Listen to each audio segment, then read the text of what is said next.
అందరికీ నమస్కారం. Welcome to MS theatres. ఈరోజు వైసీపీ నాయకులు మార్గాని భరత్ గారు ప్రెస్ మీట్ లో పవన్ కళ్యాణ్ గారి గురించి అనుచిత వ్యాఖ్యలు చేయడం జరిగింది. పవన్ కళ్యాణ్ గారు జాతీయ ఉపాధి హామీ పథకం కింద జాబ్ కార్డులు తీసేస్తున్నారు, దేశంలో భారతదేశంలో ఎక్కడా చేయట్లేదు, ఒక ఆంధ్రప్రదేశ్ లోనే ఈ జాబ్ కార్డులు తీసేస్తున్నారు అనేది వ్యాఖ్యానించారు.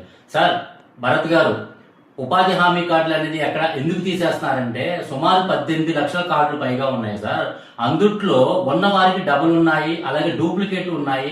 వాటిని వెరిఫికేషన్ చేస్తూ ఎవరైతే కరెక్ట్ గా ఉన్నారు, ఇంటికి ఒక జాబ్ కార్డే ఉండే విధంగా దానిని చేసే ప్రక్రియలో తీసేస్తున్నారు తప్ప ఎక్కడ క్వాలిఫికేషన్ ఉన్న వారికి ఎక్కడా కానీ తీసేయట్లేదు సార్. అది ముందు గమనించాలి. దాని తర్వాత కాపుల మొత్తాన్ని ఆయన వాడుకుంటున్నారు.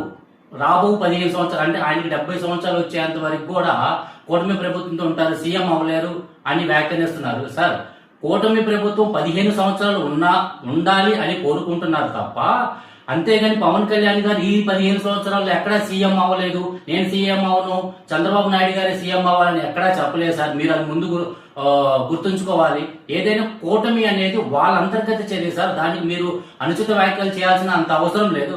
అలాగే పేరు నాని గారు కూడా ఈ రోజు ఉండి మీ మంత్రుల్ని మీ ఎమ్మెల్యేని మీరే కంట్రోల్ చేయట్లేదా అని వ్యాఖ్యానిస్తున్నారు. సార్, ఈ రోజు వ్యవసాయ శాఖ మంత్రిగా ఉండి నాదెండ్ల మనోహర్ గారు ఈ రోజు వడ్లు కొని కానీ ఏదైనా ఇది కొన్నా కానీ ఇమ్మీడియట్ గా ఆ రోజు డే కానీ అవతల డే కానీ అకౌంట్ లో పడ్డాయి అంటే దానికి ఎవరైతే సహకరించి చంద్రబాబు నాయుడు గారు అలాగే పవన్ కళ్యాణ్ గారు దాన్ని తీసుకున్నందుకు కానీ, అలాగే రేషన్ మాఫియాని కూడా బయట పెట్టింది కూడా ఈ పవన్ కళ్యాణ్ గారు ఆధీనంలో ఉన్న నాదెండ్ల మనోహర్ గారే సార్.